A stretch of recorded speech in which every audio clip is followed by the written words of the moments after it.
نبی کریم صلی اللہ تعالی علیہ وسلم جب صحابہ سے گفتگو کرتے تھے تو کوئی بات سمجھ میں نہیں آتی تھی تو صحابہ کہتے تھے رائینا یا رسول اللہ۔ اس کا معنی یہ تھا کہ یا رسول اللہ ہماری رعایت کر دیں، سمجھ نہیں آئی، سمجھ نہیں سکے، دوبارہ ارشاد فرما دیں۔ یہودیوں کی زبان عبرانی تھی، اس کے اندر رائینا کو تھوڑا سا کھینچ کے پڑھا جاتا تو اس کا معنی معاذ اللہ ثم معاذ اللہ، نقل کفر نہ باشد، اس کا معنی چرواہا بن جاتا تھا، اے ہمارے چرواہے۔ میں نے کہا کہ کوئی وقت نہیں ہے کہ کسی جگہ پہ ٹھہر کے زیادہ وضاحت کی جائے، آپ نے ذرا جلدی جلدی سمجھنا ہے بات کو۔ تو یہودیوں نے کیا کرنا شروع کیا کہ انہوں نے رائینا کھینچ کے پڑھنا شروع کیا، تو منافقین نہ اس لفظ کے پیچھے چھپ کے، اس جملے کے پیچھے چھپ کے نبی کریم علیہ السلام کی معاذ اللہ بے ادبی کرنے لگے۔ صحابہ تو اچھی نیت سے کہتے تھے، وہ ذرا کھینچ کے کہتے تھے اے ہمارے چرواہے۔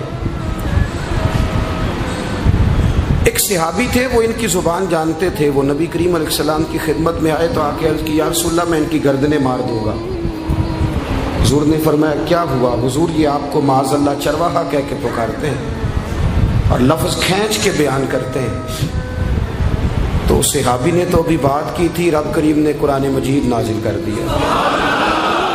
آپ نے بڑی باریکی کے ساتھ بڑی توجہ سے میری بات کو سمجھنا ہے۔ صحابہ جب رائینا کہتے تھے ان کی نیت اچھی تھی کہ نہیں؟ ہاں نہ کیوں نہیں کرتے آپ؟ سارے کریں نا جی۔ وہ تو برے نام اس لفظ کو بری جگہ استعمال نہیں نہ کرتے تھے، بالکل اچھی نیت تھی، صاف ستھری تھی۔ منافقین کی نیت بری تھی رائینا کہنے میں، صحابہ کی اچھی تھی۔ اللہ کریم نے کیا فرمایا؟ فرمایا یا ایھا الذین آمنوا، اور یہ پہلا حکم ہے قرآن کا جو اللہ نے اے ایمان والو کہہ کے بیان کیا۔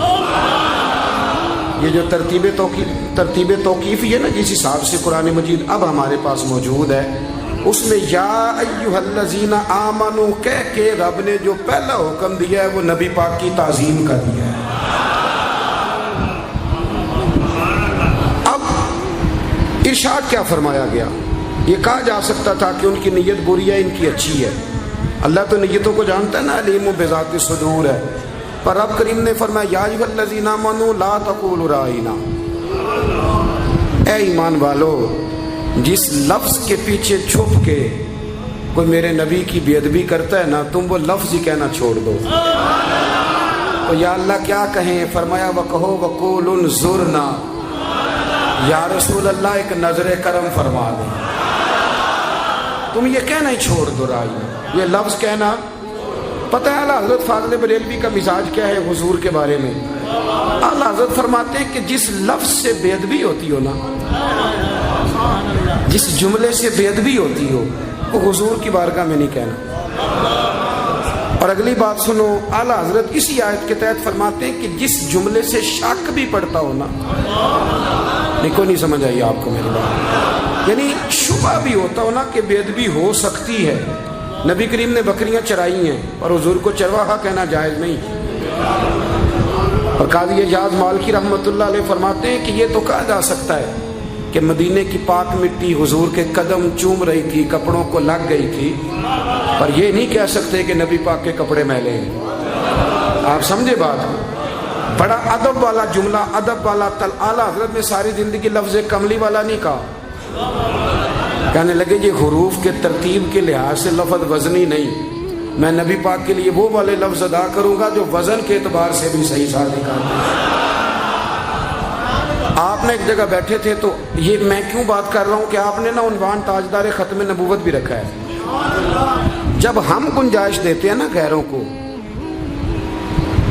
جب کسی نے کہہ دیا نا کہ نبی پاک صلی اللہ علیہ وسلم ہماری طرح بشر ہیں، 2 ہاتھ ہیں 2 پیر ہیں، تو پھر کافر کہنے لگے کہ جن کے 2 ہاتھ 2 پیر ہوتے ہیں ان کے تو معاذ اللہ کارٹون بن سکتے ہیں۔ آپ کے وزیر اعظم کا کارٹون بنتا ہے کہ نہیں؟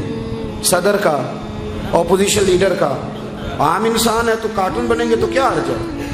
اعلیٰ حضرت نے فرمایا نہیں، تمہیں غلطی لگ گئی ہے، وہ عام انسان نہیں ہے، وہ تو نبیوں میں رسول افضل، رسولوں میں اولی العزم رسول افضل، اور فرمایا پھر سب سے اولا ہو اعلیٰ ہمارا۔ اعلیٰ حضرت نے نا فرمایا وہ لفظ نہیں بولنا جس کے پیچھے چھپ کے کوئی. ایک صاحب اعلیٰ حضرت کے سامنے نا نعت پڑھ رہے تھے تو انہوں نے نعت کا شعر کہا کہ شان یوسف جو دبی وہ بھی اسی در پہ دبی. تو آپ فرمانے لگے تیرا کیا خیال ہے نبی پاک کسی کو دبانے آئے ہیں؟ تو کہنے لگا جی پھر آپ بتا دیں کیا شعر ہونا چاہیے. فرمایا شعر یہ پڑھو کہ شان یوسف جو بڑی وہ بھی اسی در سے بڑی. یہ تو آپ ناراض نہ ہوں تو یہ بہت سارے لوگ ہیں. میں نہیں کہتا, آپ کبھی تفسیر پڑھ لیں. ایک تفسیر وہ ہے جو اہل محبت نے لکھی ہے, ایک سیرت وہ ہے جو اہل محبت نے لکھی, ایک سیرت وہ ہے جو ان لوگوں نے لکھی ہے جو کہتے ہیں دیوار کے پیچھے کا علم نہیں. آپ قوم کو کیا دے رہے ہیں پیغام؟ کیا پیغام دے رہے ہیں آپ قوم کو؟ آپ کون سی سیرت, جو آدمی بالکل معاذ اللہ ہماری طرح کا ہے اس سے عشق کون کرے گا؟ اس پہ جان کون قربان کرے گا؟ اس کی غلامی کون کرے گا؟ غلامی تو اس کی جائے گی جس کے بارے میں عقیدہ ہو کہ بعد از خدا بزرگ توئی. قصہ مختصر, اس اعلیٰ حضرت شریف مکہ کے زمانے میں نا تشریف لے گئے حج کرنے کے لیے. تو شعراء کی بھی نا ایک الگ دنیا ہوتی ہے. جو شاعر بیٹھے ہیں وہ ناراض نہ ہو جائیں, میں خود کبھی کبھی شعر کہہ لیتا ہوں. ان کی بھی داستانیں الگ ہوتی ہیں. یہ بھی بیچارے کئی دفعہ مہینہ نا ڈب سے غسل نہیں کرتے اور گرمیوں میں بھی چادریں لے کے پھرتے ہیں. ناراض ہو گئے ہو نا؟ میں نے کہا کہ ہلکا پھلکا مجھے بھی دورہ پڑتا ہے اس لیے ناراض نہ ہونا. تو ان کی ایک الگ دنیا ہے, شعر و شاعری کی, صنف کی, حروف کی, ایک الگ ان کا بھی ایک مزاج ہے. ہر لحاظ سے الگ لوگ ہوتے ہیں نا. تو وہاں نا شریف مکہ کے زمانے میں حضور کے روضہ اطہر کے پاس نا شعر کہنے کے لیے, یہ بریلی شریف میں بھی بڑا ذوق ہے. ایک تو عام شعراء ہے نا جن کی میں نے بات کی, جو نعت کہنے والے شاعر ہیں وہ تو اکثر علماء ہیں, ان کا یہ سٹیٹس نہیں. بریلی شریف میں نا 23 صفر کو یا 24 صفر کو صبح ایک مصرع دیا جاتا ہے. اس مصرے پر شعر کہنے ہوتے ہیں اور مصرع اکثر اعلیٰ حضرت کا ہوتا ہے. یعنی ایک مصرع ایک دفعہ میں موجود تھا تو ایک مصرع دیا گیا تھا کہ میں مجرم ہوں آقا مجھے ساتھ لے لو. تو اس پر پھر سب شعراء نے کلام کہے. اب میں ادھر جانا نہیں چاہتا, وقت زیادہ لگ جائے گا, تو ادھر ہی رہنا چاہتا ہوں. تو شریف مکہ کے زمانے میں نا اعلیٰ حضرت رحمۃ اللہ تعالیٰ علیہ گئے ہوئے تھے مدینہ منورہ, تو وہاں شعر کہے جا رہے تھے.